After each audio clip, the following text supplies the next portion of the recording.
पूरा विश्व अनेक चुनौतियों से जूझ रहा है।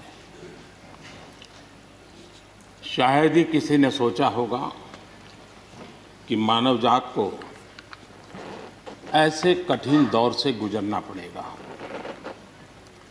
ऐसी चुनौतियों के बीच इस दशक के प्रारंभ में ही हमारे आदरणीय राष्ट्रपति जी ने जो संयुक्त सदन में अपना उद्बोधन दिया, वो अपने आप में इस चुनौतियों भरे विश्व में एक नई आशा जगाने वाला, नया उमंग पैदा करने वाला और नया आत्मविश्वास पैदा करने वाला राष्ट्रपति जी का उद्बोधन रहा।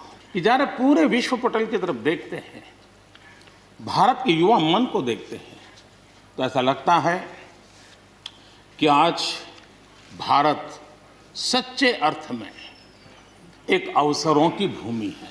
देश को आने वाले वर्षों के लिए तैयार करने के लिए कुछ न कुछ कर गुजरने का होना चाहिए और 2047 में देश जब आज़ादी की शताब्दी मनाए, तब हम देश को कहाँ तक ले जाएंगे, इन सपनों को बार बार हमने लेते रहना चाहिए।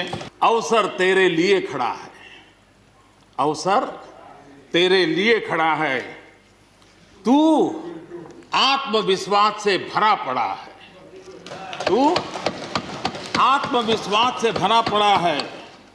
हर बाधा, हर बाधा, हर बंदिश को तोड़, हर बाधा, हर बंदिश को तोड़।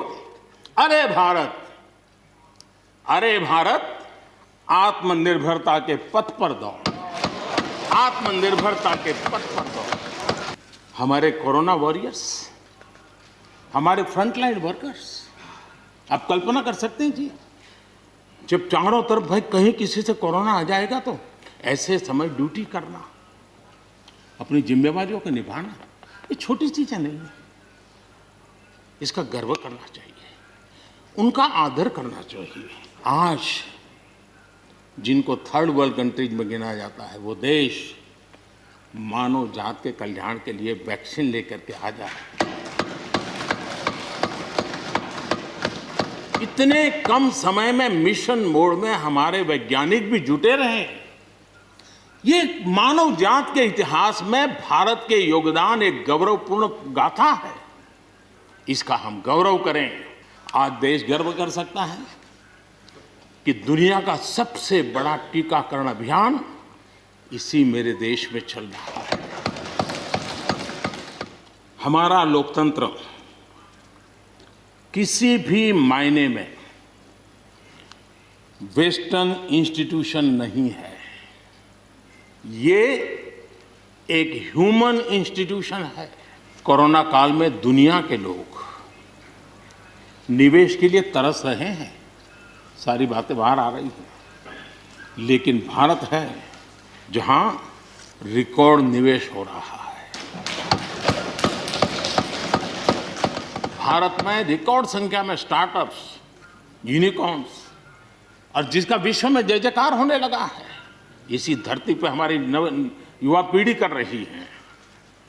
रिन्यूएबल एनर्जी के क्षेत्र में विश्व के पहले 5 देशों में हमने अपनी जगह बना ली है। जल हो, थल हो, नभ हो, अंतरिक्ष हो, भारत हर क्षेत्र में अपनी रक्षा के लिए अपने सामर्थ्य के साथ खड़ा है। मुझे खुशी है 10 करोड़ से ज़्यादा शौचालय बने, 41 करोड़ से ज़्यादा लोगों के बैंक खाते खुले, 2 करोड़ से अधिक गरीबों के घर बने, 8 करोड़ से अधिक मुफ्त गैस के कनेक्शन दिए गए, 5 लाख रुपए तक मुफ्त इलाज गरीब की जिंदगी में एक बहुत बड़ी ताकत बनकर के उभरती है। ऐसी अनेक योजनाएं जो गरीबों के जीवन में बदलाव ला रही हैं, नया विश्वास पैदा कर रही हैं। हमारा दायित्व है, हमें वर्तमान पीढ़ी के लिए भी सोचना है, हमें भावी पीढ़ी के लिए भी सोचना है। समस्या हैं, लेकिन मुझे विश्वास है हम साथ मिलकर काम करेंगे, आत्मविश्वास से काम करेंगे, तो हम स्थितियों को भी बदलेंगे और हम इच्छित परिणाम भी प्राप्त कर सकेंगे। ये मेरा पक्का विश्वास है। जब हम चुनाव आते ही एक कार्यक्रम करते हैं, कर्ज माफी। अब वो किसान का कार्यक्रम है कि वोट का कार्यक्रम है, वो तो हिंदुस्तान में हर कोई भली भांति जानता है। लेकिन जब कर्ज माफी करते हैं तब छोटा किसान उससे वंचित रहता है, उसके नसीब में कुछ नहीं आता है, क्योंकि कर्ज माफी जो बैंक से लोन लेता है उसके लिए होती है। छोटा किसान का बेचारा बैंक में खाता नहीं, वो कहाँ लोन लेने जाएगा। हमने छोटे किसान के लिए नहीं किया, भले ही हमने राजनीति कर ली हो। हमने फसल बीमा योजना का दायरा बढ़ा दिया ताकि किसान, छोटा किसान भी उसका फायदा ले सके, और बहुत मामूली रकम से ये काम शुरू किया।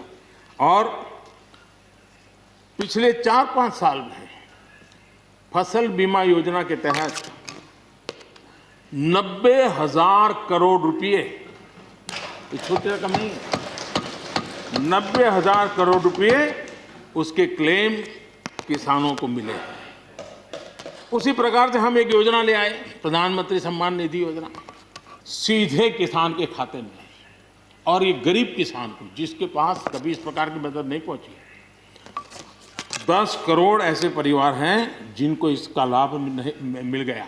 छोटे किसानों की परेशानियों से हर कोई परिचित है। समय समय पर उनके सशक्तिकरण की मांग भी उठी है। हमारे आदरणीय शरद पवार जी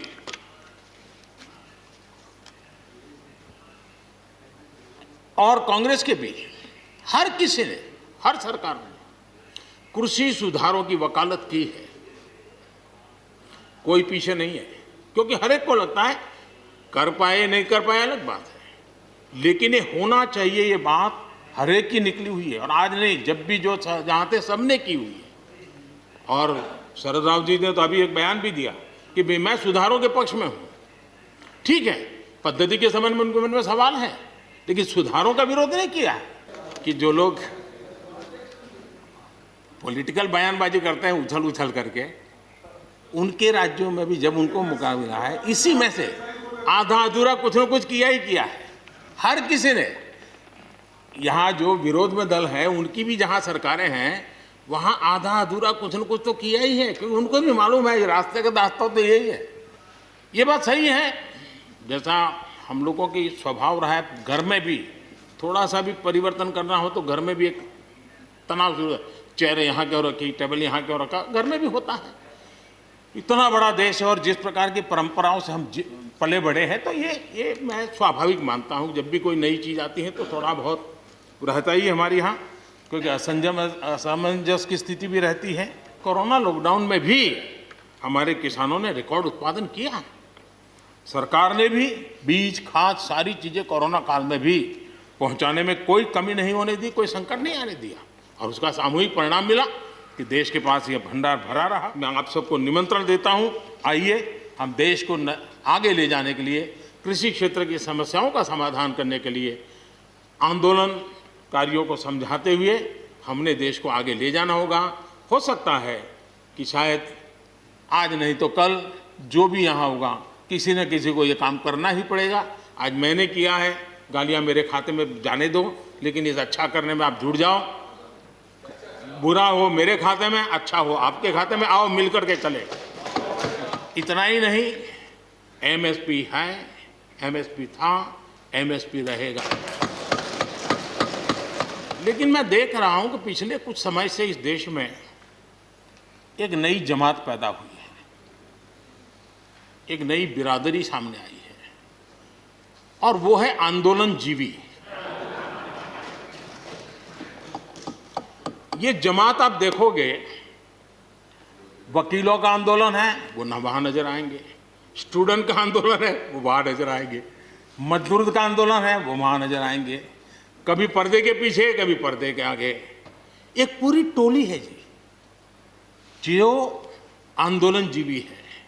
वो आंदोलन के बिना जी नहीं सकते हैं और आंदोलन से जीने के लिए रास्ते खोजते रहते हैं। हमें ऐसे लोगों को पहचानना होगा कि वो जो सब जगह पे पहुंच करके और बड़ा आइडियोलॉजिकल स्टैंड दे देते हैं, गुमराह कर देते हैं, नए नए तरीके बता देते हैं। देश आंदोलन जीवी लोगों से बचे। कोरोना के चुनौतीपूर्ण दौर में सीमा पर भी चुनौती देने की कोशिश हुई। हमारे वीर जवानों के हौसले और कुशलता ने सटीक जवाब दिया है और हर हिंदुस्तानी को इस बात का गर्व होना चाहिए। मेरी आत्मिक शक्ति करोड़ों की है, मेरे साथ करोड़ों की दृष्टि है, मेरे साथ करोड़ों की श्रवण शक्ति, कर्म शक्ति भी है।